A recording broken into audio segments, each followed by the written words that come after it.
Let's give the people a little bit in the safer work manner. Yes. What they're going to get on All the Smoke. Again, it's going to be every Thursday in video and audio formats on the new Showtime Basketball YouTube channel and on major podcast platforms everywhere. However, the first one with the NBA season tipping off Tuesday will be Monday, and you just recorded that.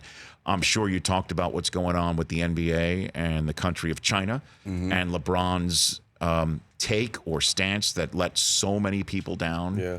Because he took what appeared to be the monetary way out and not the way out in which he was a social and civil rights or human rights leader. Absolutely. Would you agree with that take on it? I would Matt? agree. To begin with, once this issue came about, the first thing I said is it's going to be a no-win if any players have to speak on this. You know what I mean? Because there is such a integral business aspect of it, but still social justice, what's right and wrong aspect to it, and I think guys like James and LeBron and some of these other bigger stars have so much business in China that to really freely speak on how they may feel would most likely probably end that connection. And that's kind of a lifetime connection post-career. So I think I understood where LeBron was coming from. I don't think it came out the right way, and like you said, I think he offended a lot of people, but it was a no-win situation to speak on from the beginning for any players, and I really feel it's almost bigger than basketball now. I think this ties into the political, atmosphere we're in and the trade talks between both countries. So,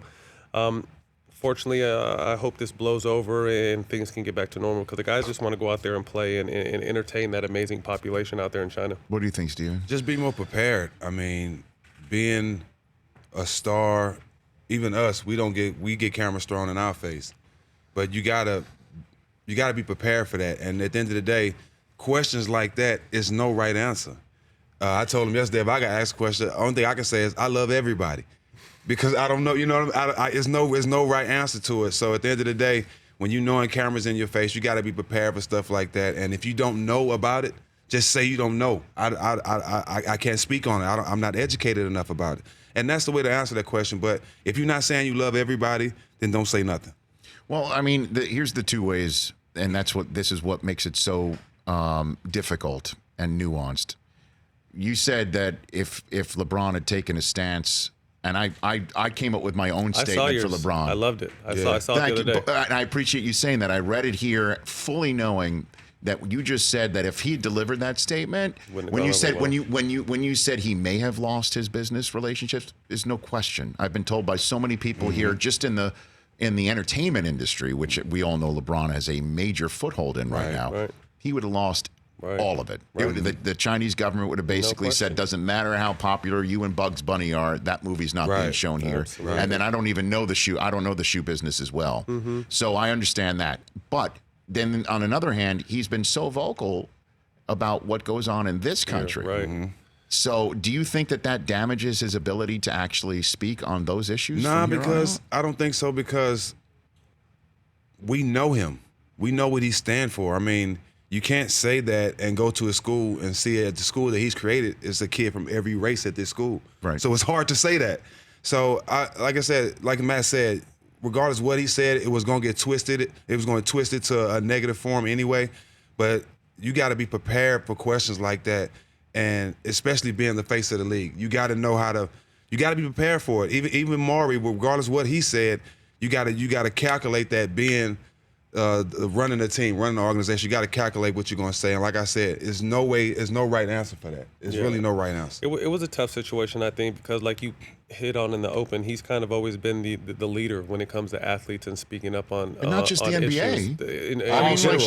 Period. Yeah, in general. You know what I mean? He's really taken the forefront and done his research and always come out, like a knight in shining armor. I definitely say this case was a different case. But one thing. He's human. You never want to put money, monetary stuff over your values and what we stand for as a country. And what makes the NBA so great is our platform to freely speak on things. And, but we also have to realize when we freely speak, there are some consequences with that.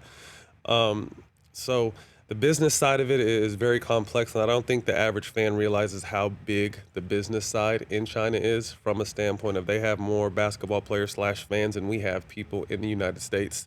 They're the biggest growing market for the NBA. There's billions tied up in between China in the NBA. I want to say Tencent just had a $1.5 billion streaming contract they signed with the NBA. So you never want to say it's about money, but when money gets as high as it is, like I said, it's just a really slippery slope, and that's why I just thought that for any player to speak on it, I think it was just going to do them harm, and I think it did. I said this on the show yesterday. I'm like, it's just like a fine line.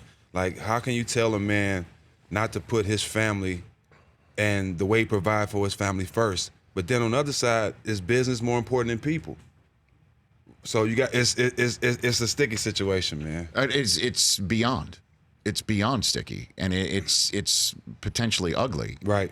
And when it all comes down to it, though, do you think it will subside when games begin to I think play? we're definitely gonna. I think the league is gonna take. And one thing before I go there, I think people have to understand is part of the reason why contracts are through the roof for the NBA players is because the China relationship. Well, I mean, as soon as Daryl Morey said this, and his owner, the team's owner, came out and said it, or partner came out and said, what he said, how strong it was.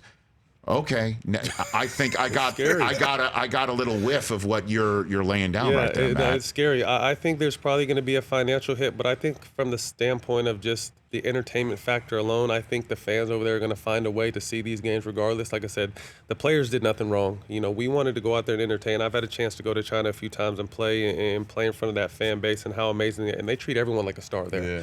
You know what I mean? They're really into the game. They're really educated on the game. And at the end of the day, that's what we want to do. We want to provide, some morning enjoyment for them and some afternoon enjoyment for them with the time schedule. So I think it's going to take a financial hit. Hopefully it doesn't have a complete domino effect where it crashes everything. But I think at the end of the day, the game's going to continue to grow. It's globally grown. And like I said, hopefully this doesn't derail the process we've been making. For more of The Rich Eisen Show, tune to Audience Channel 239 on DirecTV for free on BR Live or download The Rich Eisen Show app.